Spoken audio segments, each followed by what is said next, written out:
नमस्कार, ABP news पर आप सभी दर्शकों का बहुत बहुत स्वागत है। आपके साथ मैं हूं चित्रा त्रिपाठी। महादंगल की शुरुआत हो चुकी है और आज का महादंगल सीधे आप देख रहे हैं महाराष्ट्र के नासिक से। आपको बताते चले कि जैसे जैसे चुनावी तारीख नजदीक आ रही है वैसे वैसे वहां पर एक के बाद एक नए नए मुद्दे इजाद किए जा रहे हैं, एक दूसरे पर हमले किए जा रहे हैं और इसी के बीच वोट जिहाद शब्द की एंट्री हो गई है। आपको बताते चले वोट जिहाद शब्द का प्रयोग सबसे पहले महाराष्ट्र की जनता के सामने डिप्टी सीएम देवेंद्र फडणवीस की ओर से यह कहते हुए की गई थी कि लोकसभा चुनाव में अगर भारतीय जनता पार्टी या फिर महायुति की सीटें कम रह गई तो इसके पीछे की सबसे बड़ी वजह वोट जिहाद की रही, क्योंकि बाकायदा पैसों के लेन देन के जरिए बीजेपी के खिलाफ वोट देने की अपील की जा रही है, जिसको लेकर जांच की जानी चाहिए। इसी बीच अब किरीट सोमैया की भी एंट्री हो गई है। कल मालेगांव वो पहुंचे हुए थे। बीती रात मैंने एक्सक्लूसिव उनसे बातचीत की। उनकी ओर से आरोप लगाए गए हैं कि विदेशों से काफी ज्यादा पैसे उन बेरोजगार युवाओं के खाते में भेजे जा रहे हैं, जिसका इससे कुछ लेना देना नहीं है और इसके जरिए वोट को प्रभावित करने की कोशिश की जा रही है। आपको बताते चले इस पूरे मामले में अब ईडी की एंट्री हो गई है। ईडी की ओर से ताबड़तोड़ कार्रवाई की गई है। गुजरात और महाराष्ट्र के 5 शहरों के 24 ठिकानों पर ईडी की ये कार्रवाई क्या बताती है? कई ऐसे सवाल हैं जिसको लेकर महादंगल में हम बड़ी चर्चा करने वाले हैं। एक तरफ विपक्ष की ओर से आरोप लगाए जा रहे हैं कि भारतीय जनता पार्टी जब देखती है कि उसकी हार हो रही है तो जिहाद के साथ साथ वो कई अलग अलग शब्दों को जोड़ने का काम करती है, वोटों को ध्रुवीकरण देने की कोशिश करती है, लेकिन इसमें उसको नहीं मिलेगी कामयाबी। जबकि बीजेपी की ओर से कहा जा रहा है कि दरअसल महाराष्ट्र के चुनाव को प्रभावित करने के लिए हवाला के लेन देन से यहां पर पैसे भेजे जा रहे हैं, जिसका इस्तेमाल महायुति आपको बताते चले जिसका इस्तेमाल महायुति के खिलाफ महाविकास अघाड़ी के लोगों के लिए किया जा रहा है। कई आरोप लगाए गए हैं जिसको लेकर जांच लगातार जारी है, लेकिन आज पूरे दिन वोट जिहाद को लेकर किस तरह से सियासत महाराष्ट्र की गरमाई रही उसको देखते हुए ये रिपोर्ट हमने तैयार की है। पहले इस रिपोर्ट को आप गौर से देखिए, उसके बाद हम करेंगे चर्चा की शुरुआत। क्या वास्तव में वोटों के ध्रुवीकरण के लिए वोट जिहाद लेकर आया गया है या फिर विदेशों से पैसे यहां पर भेजे जा रहे हैं ताकि मतदाताओं को प्रभावित किया जा सके? 125 करोड़ रुपए अलग अलग खातों में कहां से आए हैं, इसकी भी हमने की है पड़ताल। ये रिपोर्ट देखिए, उसके बाद करेंगे चर्चा।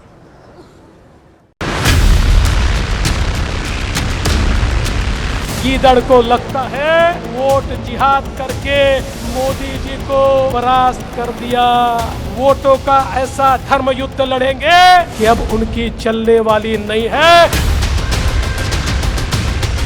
अरे जिहाद तुम जानते नहीं फडणवीस, उसी में कोई लव जिहाद नहीं है, लैंड जिहाद भी नहीं है।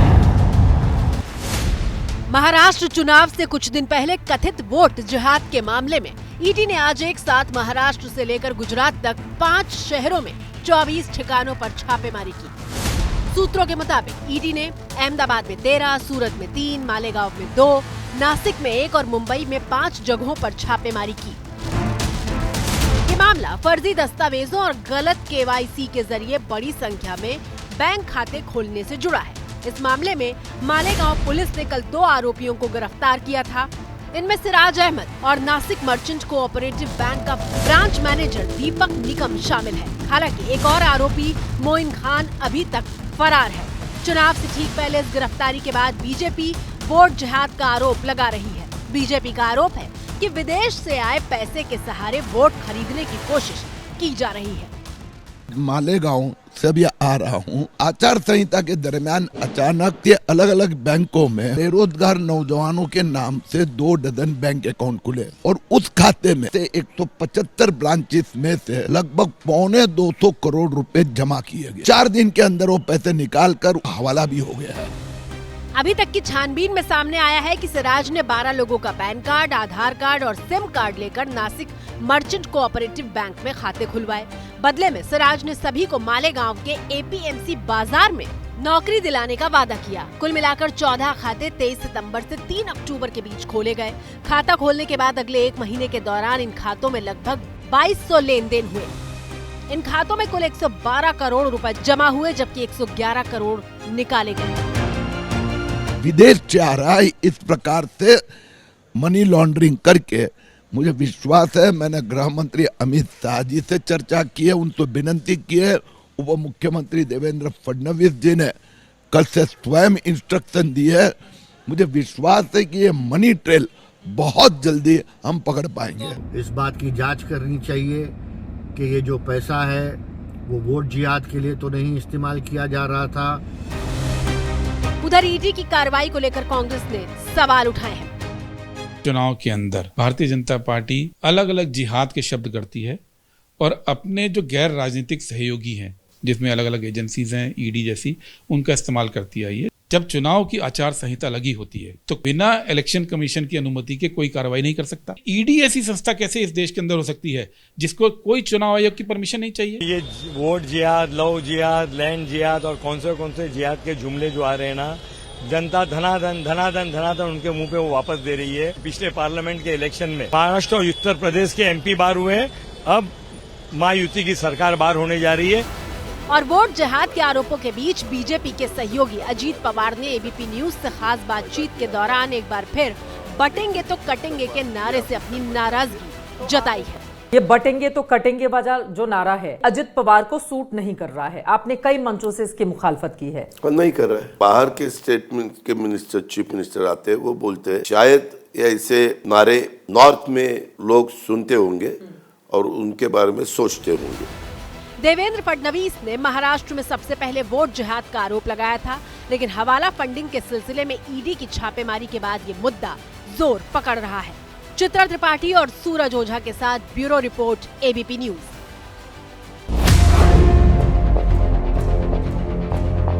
महाराष्ट्र की सियासत जिस तरह से गरमाई हुई है, वोट जिहाद को लेकर भारतीय जनता पार्टी के नेता काफी ज्यादा आक्रामक है। सवाल ये पूछे जा रहे हैं कि क्या एक आपराधिक मामले को अब वोट जिहाद से जोड़कर भारतीय जनता पार्टी वोटों के ध्रुवीकरण की कोशिश कर रही है, या फिर वास्तव में एक लंबी चेन है जो हवाला के जरिए पैसा भेज रहा है और चुनाव को प्रभावित करने की कोशिश कर रहा है। किरीट सोमैया, भारतीय जनता पार्टी के नेता से मैंने एक्सक्लूसिव इस पूरे मामले में बातचीत की। उन्होंने क्या खुलासा किया है, दस्तावेज के वो दावे कर रहे हैं, कार्रवाई की बड़ी बात उनकी ओर से कही जा रही है, जबकि विपक्ष की ओर से भी कई सवाल पूछे जा रहे हैं। सवाल हम दागेंगे, तमाम मेहमानों से करेंगे बड़ी चर्चा, लेकिन उसके पहले किरीट सोमैया के साथ मेरी खास बातचीत सुनिए। वोट जिहाद के लिए क्या 125 करोड़ रुपए की फंडिंग की गई है, जिसका खुलासा किया है किरीट सोमैया ने। बीजेपी के वरिष्ठ नेता हमारे साथ मौजूद हैं। सर, ये वोट जिहाद, हिंदुओं पर खतरा, ये चुनाव के दौरान ही क्यों याद आता है बीजेपी? अब क्योंकि कांग्रेस वाले ऐसे उल्टे सीधे धंधे करते हैं। मैं मालेगांव से भी आ रहा हूँ। मालेगांव में अक्टूबर 2024 यानी आचार संहिता के दरमियान अचानक Nashik merchant cooperative bank, Maharashtra bank of Maharashtra, ऐसे अलग अलग बैंकों में बेरोजगार नौजवानों के नाम से 2 डजन बैंक अकाउंट खुले। सिराज मोहम्मद और उनके साथ में दूसरे 2, एक मोइन खान, इन्होंने उनको 5-5 हजार रुपया देके और उस खाते में उत्तर प्रदेश, मध्य प्रदेश, पश्चिम बंगाल, ऐसे 7 राज्यों में से 175 ब्रांचेस में से लगभग 225 करोड़ रुपए जमा किए गए और 4 दिन के अंदर वो पैसे निकालकर उसमें से 150 करोड़ का तो हवाला भी हो गया है। ये 4 दिन से हम इसके पीछे लगे हैं। आज वो जो सिराज की और बैंक के मैनेजर के पुलिस ने गिरफ्तार किया है।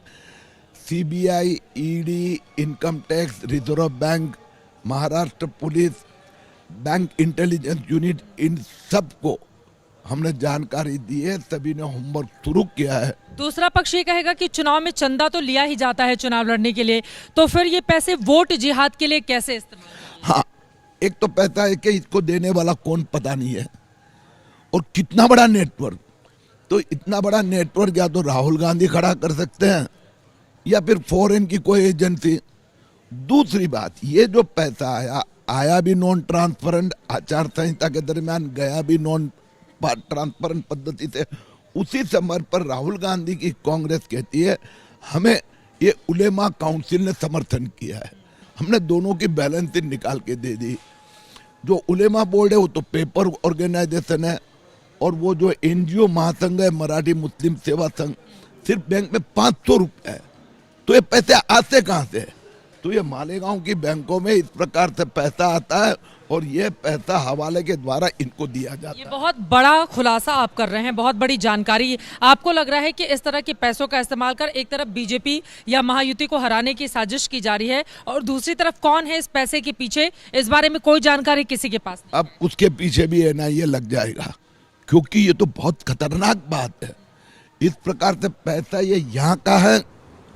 बहुत सारे सवाल ऐसे हैं जिसका जवाब मिलना अभी बाकी है। महादंगल में चर्चा की शुरुआत करेंगे। खास मेहमान हमारे साथ जुड़ चुके हैं, उनका परिचय आपसे करवा देती हूं। गौरव भाटिया जी, राष्ट्रीय प्रवक्ता भारतीय जनता पार्टी के, हमारे साथ जुड़े हुए हैं। किशोर तिवारी जी, नेता शिवसेना उद्धव गुट से हमारे साथ मौजूद हैं। अरुण सावंत जी, आप शिवसेना शिंदे गुट के प्रवक्ता हैं, हमारे साथ मौजूद हैं। आदिल हसन जी, प्रवक्ता AIMIM के, हमारे साथ हैं। स्वागता शाह जी, जो कि NCP अजित पवार गुट की नेता है, मौजूद हैं। वरुण पुरोहित जी, राजनीतिक विश्लेषक है, जुड़ चुके हैं। सभी का बहुत बहुत स्वागत है। सबसे पहले आपसे गौरव भाटिया जी शुरुआत करते हुए, क्या एक आपराधिक मामले को चुनावी मुद्दा बनाने की कोशिश कर रही है भारतीय जनता पार्टी? ये सवाल विपक्ष की ओर से दागे जा रहे हैं।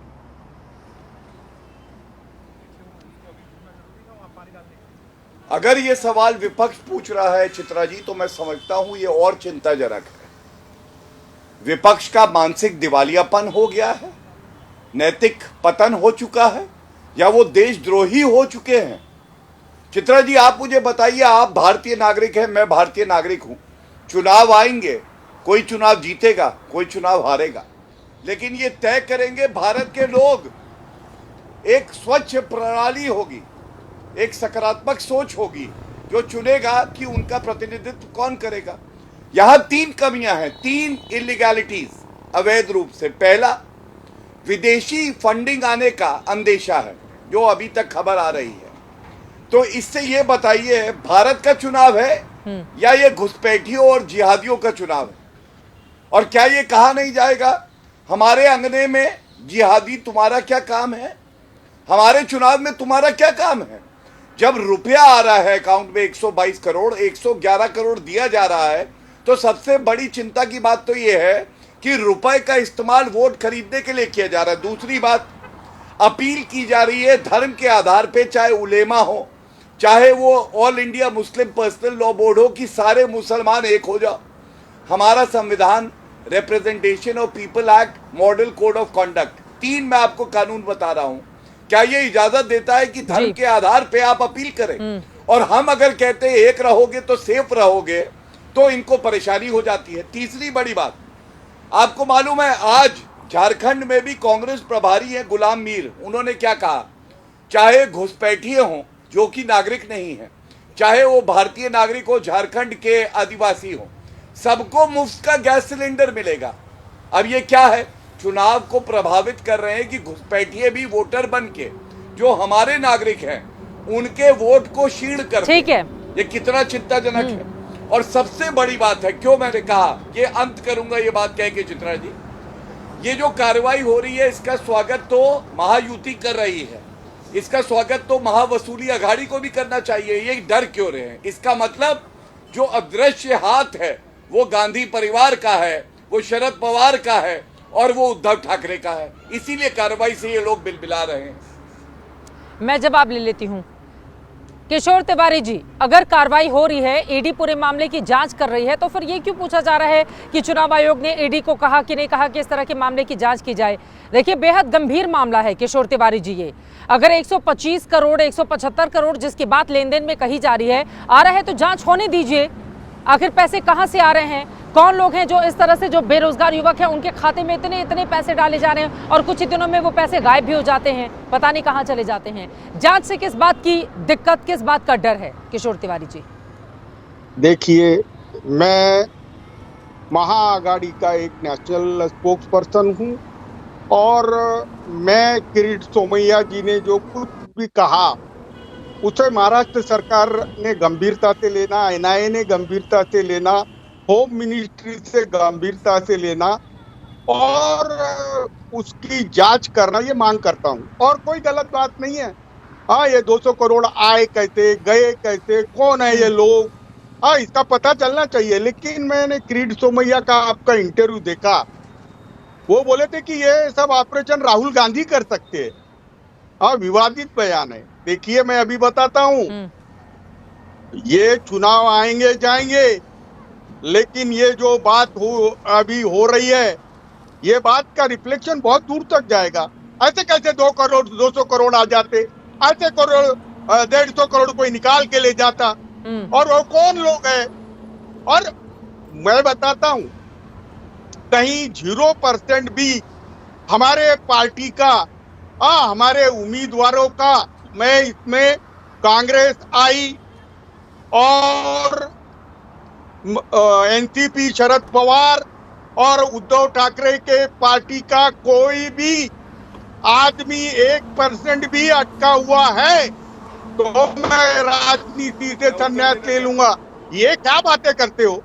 इनको मुसलमान वोट देते नहीं, वोट जिहाद बोलते, मुसलमानों के खिलाफ दिन रात बकते रहते। महाराष्ट्र में देखो अपना चित्रा त्रिपाठी जी, आपका शो बहुत दूर तक जा रहा है। मैं अभी बताता हूँ, महाराष्ट्र में तुम जहां हो वहां कांदे का मसला है, प्याज का मसला है, यहाँ कपास और सोयाबीन का मसला है, किसानों के आत्महत्या का मसला है, बेरोजगारी का मसला है और आक्रांताओं की लूट का मसला है। इस पर चुनाव हो रहे। एक मिनट मुझे बोलने देना। ऐसा ऐसे करने से तो एक तरफा ही जाएगा। बाकी लोगों को बात भी जाना है। अरे नहीं भाई, वो मैं बता देता हूं ना तुमको कि ये वोट कोर इश्यू से भटकाने के लिए ये किरीट सोमैया पिछले 1.5-2 साल से चिल्लाते थे, अब चुप बैठे हुए हैं। इन्होंने गंभीर आरोप लगाए। मैं वो सर्वोच्च न्यायालय के अधिवक्ता गौरव भाटिया मामले की जांच कर रही है किशोर तिवारी जी, ठीक है। आरोप लगाए हैं कि देखिए मुसलमान आपको वोट देते नहीं हैं, इसी वजह से जिहाद शब्द को लेकर आती है हर चुनाव के दौरान बीजेपी, और मुस्लिमों के खिलाफ एक नैरेटिव फैलाने का काम महाराष्ट्र की सियासत में इस वक्त भी आप लोगों की पार्टी की ओर से किया जा रहा है। वो आरोप लगा रहे हैं गौरव भाटिया जी। और हमारे खिलाफ कोई भी सबूत हो तो अभी बताए, बात क्यों रहे हो? देखिए देखो, मूर्ख के शरीर की बात नहीं करना। कोई भी सबूत हो तो बताओ, कोई भी सबूत हो तो बताओ। आप प्लीज, आप किशोर तिवारी जी उनको बोलने दीजिए प्लीज। किशोर तिवारी जी अपनी अपनी बारी में बोलेंगे प्लीज सर, प्लीज उनको बोलने दीजिए, बाकी लोग भी हैं। और वो किरीट सोमैया क्या है? फिर राहुल गांधी का नाम ले रहा था। आपके पास सबूत हो तो अभी बताओ। चित्रा जी शांत ही होंगे तो कैसे बोलेंगे? बोलने के लिए कुछ है नहीं है और मुझे बोलते शांत रहे। किशोर तिवारी जी देखिए, पहली बात तो किशोर तिवारी जी इतने नोटी हैं, ये कांग्रेस आई बता रहे हैं। अरे वो आई नहीं, जनता कह रही है कांग्रेस कभी ना आई, और आई नहीं इंडियन नेशनल कांग्रेस है चित्रा जी, इनको ये भी नहीं पता है और महावसूली अघाड़ी में है। दूसरी बात, किसने आपत्ति दर्ज करी चित्रा जी कि जांच क्यों हो रही है? ये आपत्ति दर्ज कर रही है कांग्रेस पार्टी, और इनको ये भी नहीं पता, कह रहे मैं चाहता हूं जांच हो। तो भैया जाओ, राहुल गांधी, खड़गे जी, नाना पटोले को बताओ। नाना पटोले बता रहे बीच में ना। अरे ईडी पे की है चित्रा जी, प्लीज रिक्वेस्ट है, तुम पढ़ के आ तिवारी जी, आप बीच में बोलेंगे कैसे चलेगा सर? अभी तो शुरू ही हुई है debate. Kishore Tiwari ji please, Kishore Tiwari ji please, आप इतने सीनियर ने प्लीज इस तरह की कोई व्यक्तिगत टिप्पणी नहीं करेगा। अरे देखो, ये मैं इतना सीनियर हूँ और मेरे खिलाफ चित्रा जी, तीसरी बात, बच्चे को नहीं लाना, कोई बच्चा नहीं आना चाहिए। हाँ, मेरे खिलाफ मेरे आपके दांत मुंह में नहीं है, आप सीनियर नहीं है। ऐसा लग रहा है मुंह में दांत नहीं, पेट में आत नहीं, और चले हैं राजनीति का अखरोट तोड़ने। कहीं जबड़ा ना टूट जाए, संभल के रहिएगा। मुद्दे पर रहते हैं सर, मुद्दे पर रहते हैं। इस तरह की बातों से सिर्फ हंसी आएगी, बेवजह की ये बयानबाजी है। प्लीज किशोर तिवारी जी, आप इतने सीनियर सर, देखिए प्लीज, एक तो मैं इतने दूर बैठी हूँ, मैं स्टूडियो में नहीं हूँ सर, आप लोग मुझे नजर भी नहीं आ रहे हैं स्क्रीन पर। आप लोगों से गुजारिश है, अपनी अपनी बारी में बोलेंगे, मुद्दे पर बोलते हैं प्लीज, मुद्दे पर रहते हैं। किशोर तिवारी जी प्लीज थोड़ी देर आप शांत रहिए। गौरव भाटिया जी को गौर से सुने, आपकी बारी आएगी जवाब देने की। नहीं, लेकिन किशोर तिवारी जी प्लीज, आप लगातार बोल रहे हैं, ये तरीका तो नहीं हो सकता ना। गौरव जी अपनी बात खत्म करें, बाकी आदिल हसन भी है, बाकी लोग भी पार्टियों से बैठे हुए हैं, वो भी अपनी बारी के इंतजार में है। गौरव भाटिया जी, गौरव भाटिया जी मुद्दे पर, ठीक, अब किशोर जी प्लीज अपनी बारी में बोलिए। उद्धव ठाकरे का बयान याद आ गया।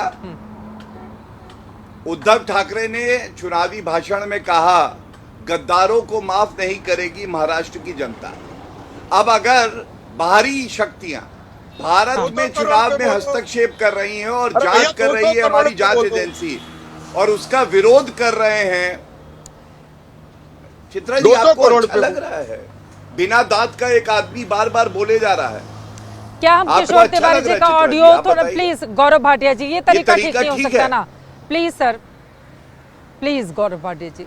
प्लीज गौरव भाटिया जी, इस तरह की टिप्पणी से क्या बहुत सारे लोग हैं बिना दांत के, ये कोई टिप्पणी होती है क्या? किशोर तिवारी जी को ऑडियो डाउन किया जाए। गौरव भाटिया जी अपनी बात पूरी करें, उसके बाद और सारे लोग हैं ना, सब विंडो में बैठने के लिए तो नहीं आए हैं, सब अपनी बारी के इंतजार में हैं। किशोर तिवारी जी प्लीज, नहीं वो अब मैंने उनका ऑडियो डाउन करा दीजिए, अपनी बात पूरी कीजिए, बहुत 4 लोग और हैं जो अपने इंतजार में हैं। प्लीज प्लीज किशोर जी का ऑडियो डाउन किया जाए। गौरव भाटिया जी प्लीज अपनी बात पूरी करें। मेरा पहला पॉइंट ये है, जब उद्धव ठाकरे ने कहा महाराष्ट्र की जनता गद्दारों को सबक सिखाएगी, तो वो सबक सिखाएगी महावसूली अघाड़ी को, क्योंकि जांच का विरोध गद्दार करते हैं। जो देशभक्त होते हैं वो चाहते हैं कि जांच हो और जो गलत करे उसके खिलाफ कार्रवाई हो। वोट जिहाद पे सबसे बड़ा प्रमाण क्या है? चित्रा जी, मरिया आलम खान, सलमान खुर्शीद, नवजोत सिंह सिद्धू, कमलनाथ, सब के सब महावसूली अघाड़ी के पार्ट है या समाजवादी पार्टी के? क्या इन्होंने नहीं कहा मुसलमानों सब एक हो जाओ? और मेरे हाथ में क्या है? उलेमा ने 17 डिमांड रखी। ये देखिए किसने उसका समर्थन किया? उसका समर्थन किया शरद पवार, उसका समर्थन किया कांग्रेस पार्टी। ये उनका समर्थन पत्र है, मेरे हाथ में, कैमरा दिखा दे। तो क्या ये पूछा नहीं जाएगा? हम अगर कहते हैं हिंदू एक हो जाओ तो ये कहते हैं गलत है, हम कहते हैं सेफ रहोगे एक रहोगे, कहते गलत है। लेकिन आप खुल्लम खुल्ला कहें मुसलमान एक हो जाओ, आरक्षण देंगे संविधान के खिलाफ, वो सही है? ये कैसे सही है आप बताइए। धन्यवाद। ठीक है, 2 लाइन में जल्दी से किशोर तिवारी जी अपनी बात पर आप आगे बढ़ाएंगे, लेकिन ये दांत नहीं है, ये नहीं है, वो नहीं है, इस तरह की टिप्पणी से मुझे लगता है कि डिबेट में बचना चाहिए। गौरव भाटिया जी 2 लाइन में किशोर जी मुद्दे पर रहेंगे, उन्होंने सवाल पूछे, आप जवाब दीजिए, फिर बाकी लोग हैं मैं उनके पास जल्दी जल्दी जाना चाहूंगी। 2 लाइन में जल्दी से किशोर तिवारी जी। मैं सबसे एक्सपीरियंस्ड हूँ और बच्चों को बुलाया है, मेरा तजुर्बा उनसे ज्यादा है चर्चा करने का। अगर वो ये कहते बच्चों को बुलाया, ये ठीक है क्या? आप बताइए किसने शुरुआत करी? ये किसने बोला था मैं एक्सपीरियंस हूं और दूसरा बच्चा किशोर तिवारी जी मुद्दे पर ठीक है। अब मुद्दे पर किशोर तिवारी जी देखो, मैं बोल ही नहीं रहा था, गौरव भाटिया ही बोल रहे थे, अब मैं बोलता हूं।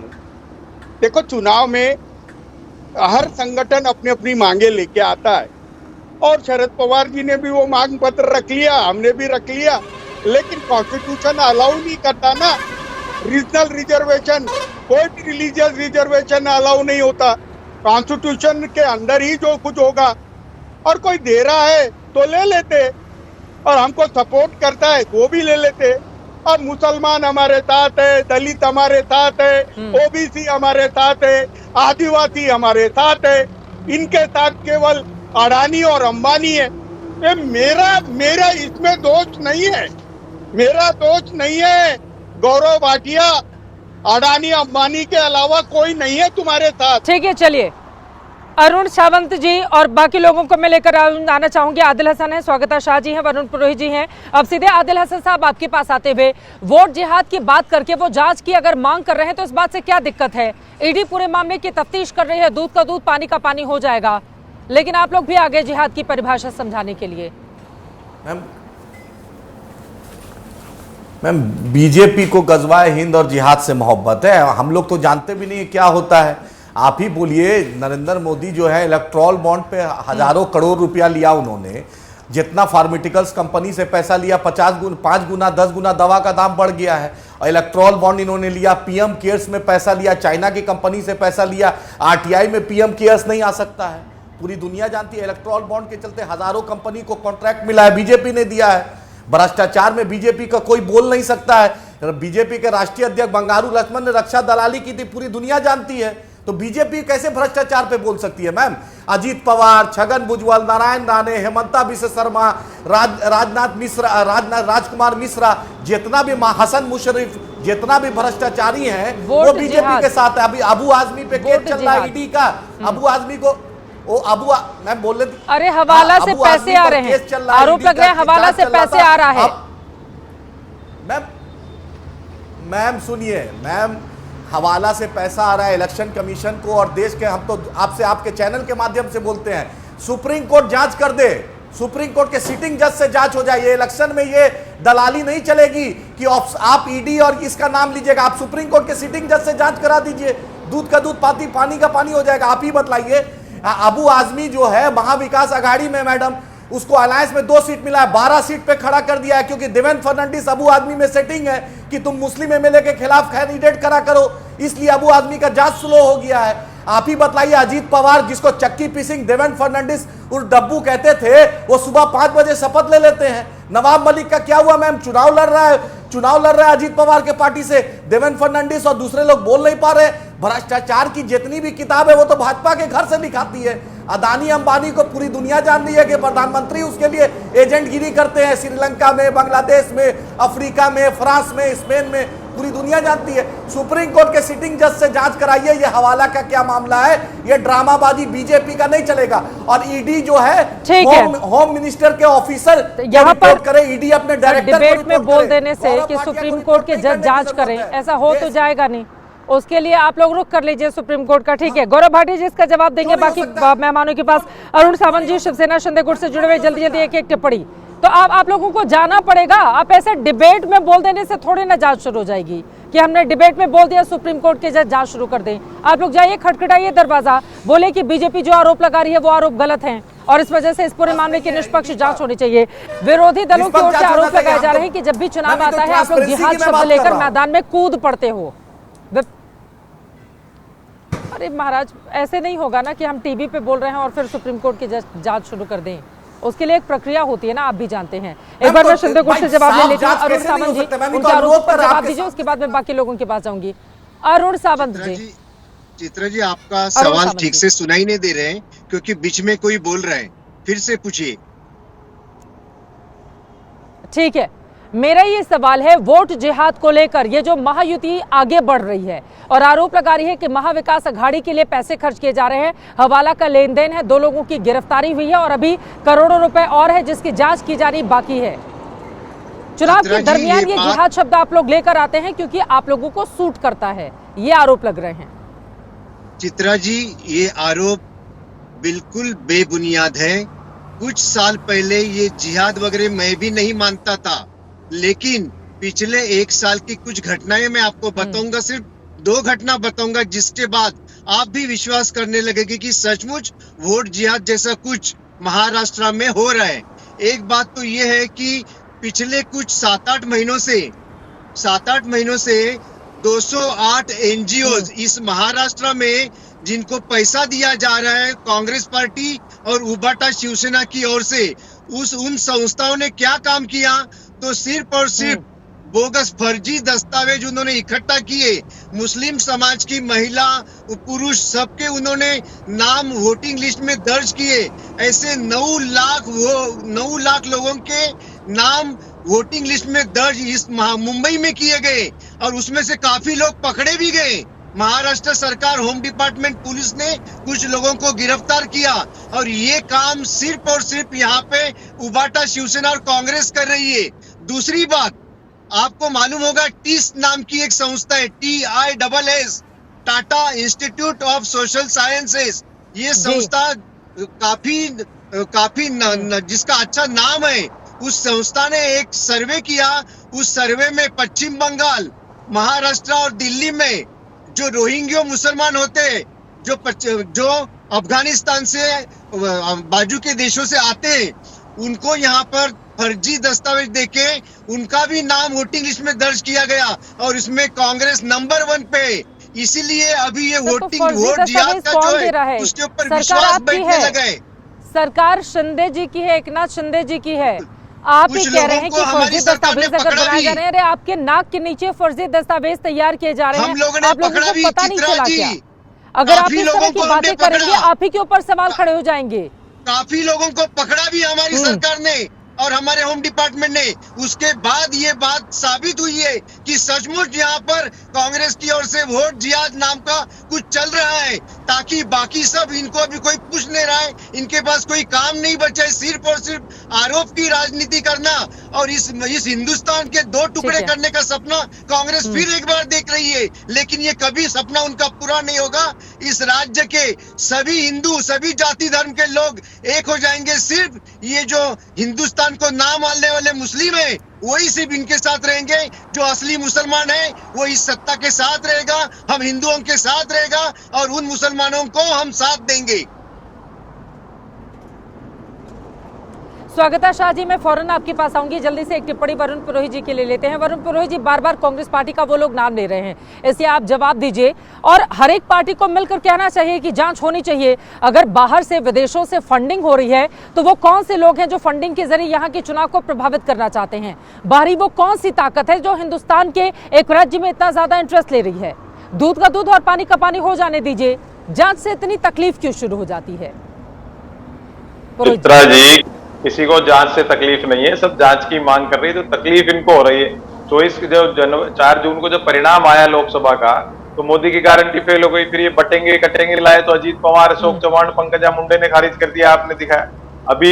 अब इलेक्ट्रोल जो डेमोक्रेसी है उसमें वोट जिहाद शब्द का प्रयोग करना ही एक अपमानजनक शब्द है लोकतंत्र के लिए। अगर आप अपनी अकर्मण्यता छुपाना चाह रहे हो, केंद्र सरकार की अकर्मण्यता फेल्योर, राज्य सरकार की आपने खुद ने बता दिया, खुद ही बोल रहे हैं इनका फेल्योर। कांग्रेस करना, दिन भर राहुल गांधी का नाम लेना बड़ा ऑब्जेक्शनेबल आपने पूर्व सांसद का दिखाया।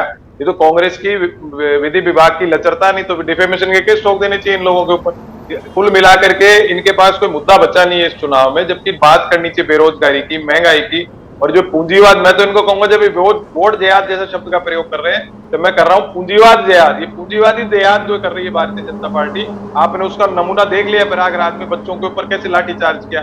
फिर ये हर तरह से घुमा रहे, हवाला आया, पैसा आया, तो किसका फेलियर हो आप पूछ ही चुके उनसे।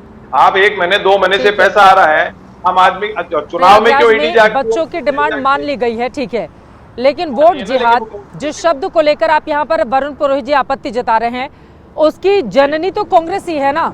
उत्तर प्रदेश के चुनाव में देखिए, मैं आपको बता देती हूँ, वोट जिहाद की सबसे पहले अगर चुनावी गूंज लोकसभा में, नहीं आप सुन लीजिए, वोट जिहाद शब्द कहां से आया? अब सवाल पूछे जाएंगे ना कि भाई शब्द कहां से आया, कौन सबसे पहले लेकर आया? तो ये कांग्रेस से ही आया है। मैं आपको बता देती हूँ, फर्रुखाबाद में समाजवादी पार्टी के नेता मरिया आलम ने लोगों से बीजेपी के खिलाफ वोट जिहाद की अपील की थी। सलमान खुर्शीद, जिनके वो रिश्तेदार हैं जो कांग्रेस पार्टी के नेता हैं, वो मंच पर मौजूद थे और तब मारिया आलम और सलमान खुर्शीद के खिलाफ केस भी दर्ज किया गया था वोट जिहाद शब्द को लेकर, क्योंकि दोनों समाजवादी पार्टी कांग्रेस एक ही साथ चुनावी मैदान में थे।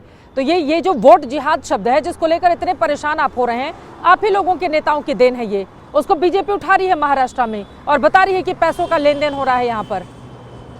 जी, आपने क्लियर कर दिया, अगर कांग्रेस और समाजवादी ने गलत शब्द का उपयोग किया तो बीजेपी उठा रही है, मतलब बीजेपी भी गलत है। फिर इन पे मुकदमा दर्ज होना चाहिए, उन पे दर्ज हुआ था, तो ये तो यूनिवर्सल बात होनी चाहिए देश के अंदर।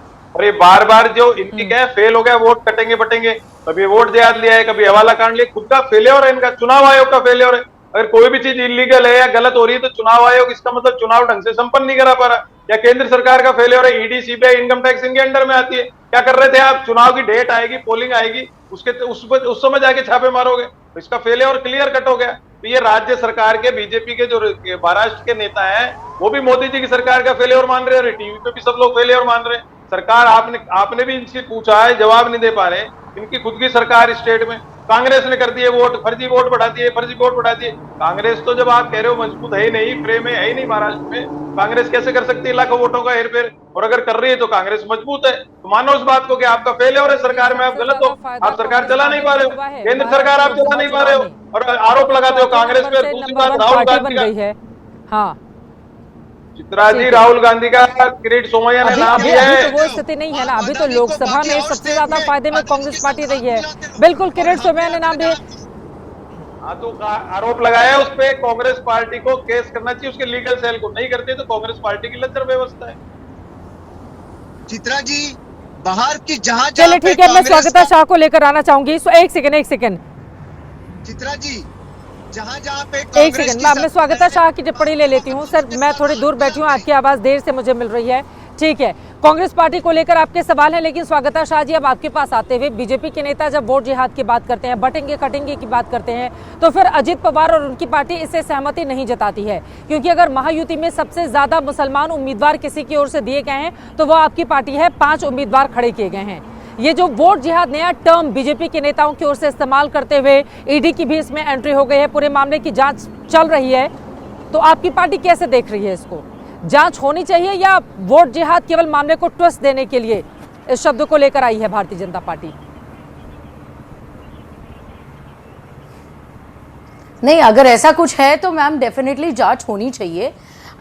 जहां तक सबसे ज़्यादा मुस्लिम वोट हमारी पार्टी से, मुस्लिम कैंडिडेट अगर हमारी पार्टी से आए हैं तो बिकॉज हम अजित दादा पवार ने पहले ही अनाउंस किया था कि 10% माइनॉरिटी को हम सपोर्ट करते हैं। हम डेफिनेटली अगर माइनॉरिटी को सपोर्ट करते हैं तो माइनॉरिटी के कैंडिडेट्स को हम फुल फ्लेजेड चांस देंगे।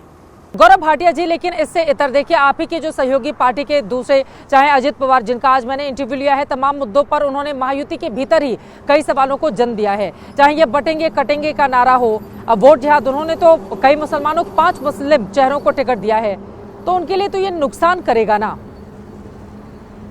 क्योंकि किशोर तिवारी जी कह रहे हैं आपको तो चाहिए नहीं मुसलमानों का वोट, लेकिन आपकी जो सहयोगी पार्टी है उसको तो चाहिए ना, अगर उसने कैंडिडेट खड़े किए हैं तो।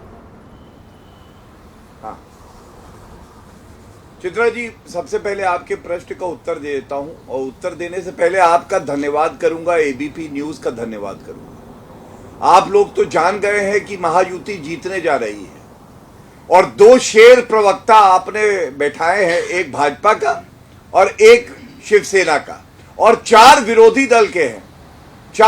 3 है, ठीक है, नहीं ठीक है, नहीं 3 है।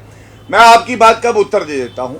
देखिए, सबसे पहले मैं आपको बताऊं, अजीत पवार जी का सम्मान है, लेकिन प्रधानमंत्री जी ने भी कहा है एक रहोगे तो सेफ रहोगे, और साथ में योगी आदित्यनाथ जी ने भी कहा है बटोगे तो कटोगे। हमारी सोच है कि देश में हर नागरिक को एकजुट हो जाना चाहिए। मैं समझता हूं अगर अजीत पवार जी की सोच अलग है तो इस बिंदु पे मैं राष्ट्र प्रवक्ता होने के नाते कह सकता हूं हमारी सोच यही है जो हमारे वरिष्ठ नेता कह रहे हैं। दूसरी बात, अभी मैं सुन रहा था वरुण जी कह रहे थे वोट जिहाद अपमानजनक है। वरुण जी, मैं भी आपकी बात से सहमत हूं, तभी तो मैं कह रहा हूं Mariya Alam Samajwadi party, Salman Khurshid Congress party, Navjot Singh Sidhu Congress party, Kamal Nath 90% Muslim बाहर निकलो कांग्रेस पार्टी। शर्मनाक नेता है आपकी पार्टी में जिसको आप समर्थन करते हैं। वैसे तो आपने विश्लेषक लिखा हुआ है, इसलिए आपके सम्मान में यही कहूंगा शर्मनाक है, इनको पार्टी से तुरंत निकालिए। दूसरी बात, मुसलमानों की तुष्टीकरण की राजनीति ये करते हैं, हम संतुष्टीकरण की करते हैं। ये कहते हैं कांग्रेस मुस्लिम पार्टी है, मुस्लिम को हम आरक्षण देंगे जो गैर संवैधानिक है, ये वोट जिहाद की बात करते हैं। और हिंदुओं से नफरत देखिए चित्रा जी, हिंदू आतंकवाद का आविष्कार कांग्रेस हेडक्वार्टर में होता है, हिंदुत्व आतंकी है। खड़गे जी कहते हैं सनातन का राज आ जाएगा अगर मोदी जी आएंगे।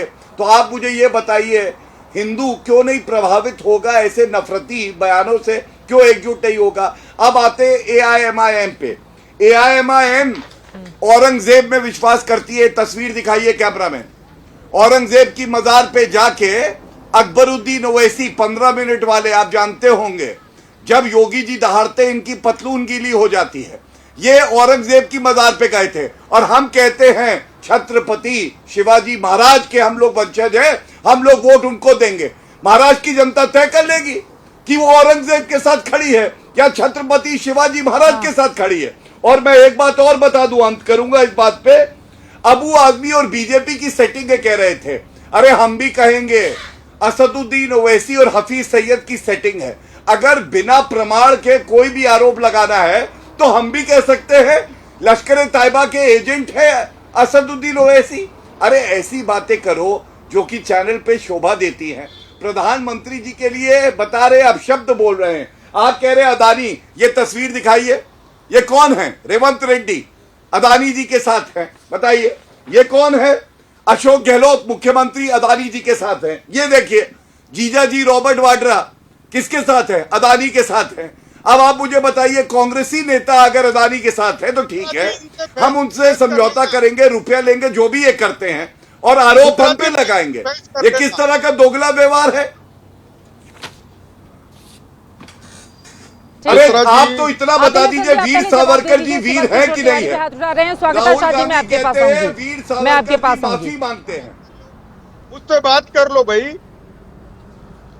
मैं किशोर तिवारी जी के पास आऊंगी। पहले आदिल हसन की एक टिप्पणी ले लूं, क्योंकि उन्होंने औरंगजेब को लेकर बहुत सारे सवाल पूछे हैं। प्रधानमंत्री की ओर से भी इन शब्दों का इस्तेमाल करते हुए निशाना साधा गया है। आदिल हसन जी, पहले आप जवाब दीजिए, फिर आ रही हूँ किशोर तिवारी जी। स्वागत है शाह जी, आपके भी पास आ रही हूँ।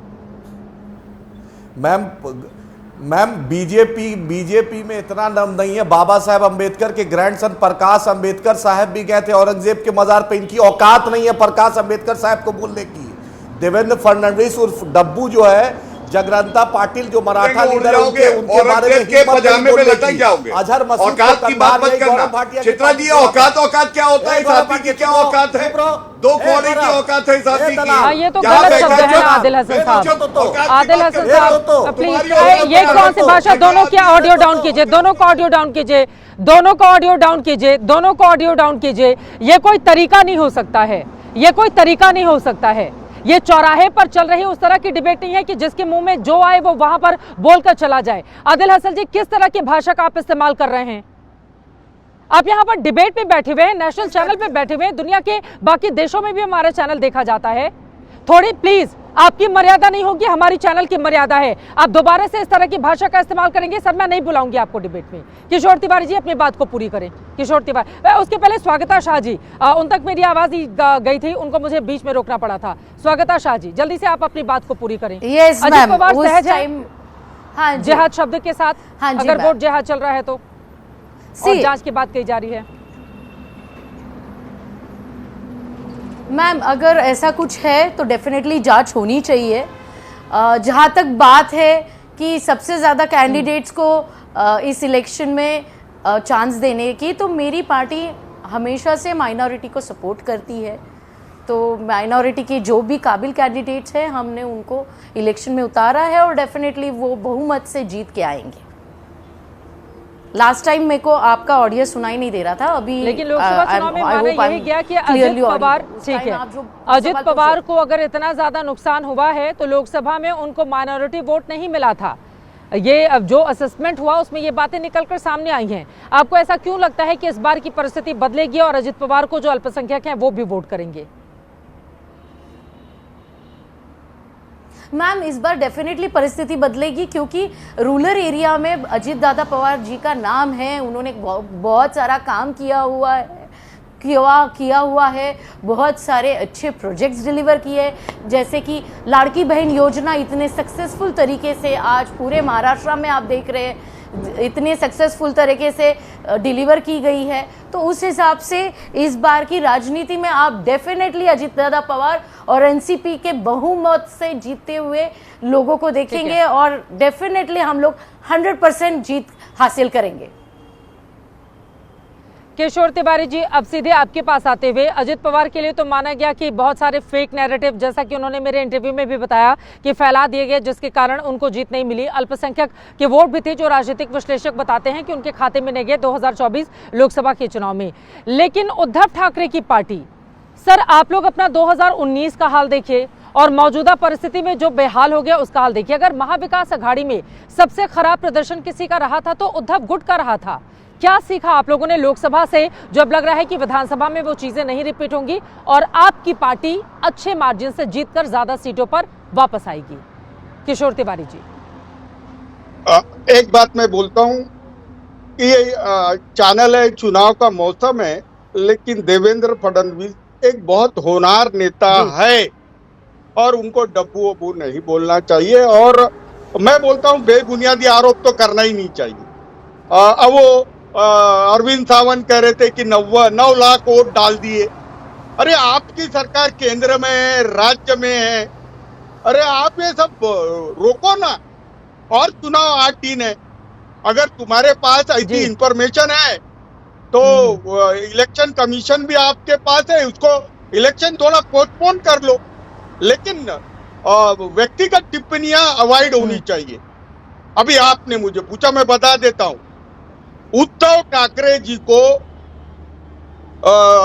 सीटें 4 सीटें कम मिली और हमको 9 सीटें मिली और 4 सीटें हमारी कहीं 2 वोट से, कहीं 2000 वोट से, कहीं 2200 वोट से हारी है। तो अभी आप 23 तारीख को देख लेंगे कौन असली है, कौन नकली है, कौन ईमानदार वफादार है हिंदुत्व के लिए और कौन गद्दार है। ये चुनाव में हमने विवेक पे छोड़ा है। लेकिन मैं बोलता हूं, महाराष्ट्र में हिंदू मुसलमान ये मुद्दा नहीं है। आक्रांताओं के खिलाफ ये आंदोलन हो रहा है। मराठी मानूस को जिंदा रखने की लड़ाई हो रही है। किसानों के आत्मघात और कपास सोयाबीन के ऊपर इलेक्शन आके अड़ा हुआ है। मैं स्वागता जी ने कहा, ठीक है, सरकार की ओर से दावे किए जा रहे हैं कि किसानों के लिए बहुत सारे काम किए गए हैं। लोकसभा चुनाव से सबक लेते हुए अजित पवार ने मेरे ही इंटरव्यू में ये बातें कही हैं। 6:30 बजे उनका पूरा इंटरव्यू एबीपी न्यूज पर हम चलाने वाले हैं। लेकिन कुल मिलाकर वोट जिहाद को लेकर ये जो लड़ाई पूरे महाराष्ट्र की 288 सीटों पर देखी जा रही है, इसके जरिए क्या मिलेगी जीत, क्या ध्रुवीकरण की ये सियासत है या वास्तव में इस बात में दम है कि विदेशों से पैसे भेजे जा रहे हैं और उस फंडिंग के जरिए महाराष्ट्र के चुनाव को प्रभावित करने की कोशिश की जा रही है। ईडी की जांच कहां तक पहुंचेगी, इस पर लगातार रहेगी एबीपी न्यूज की नजर।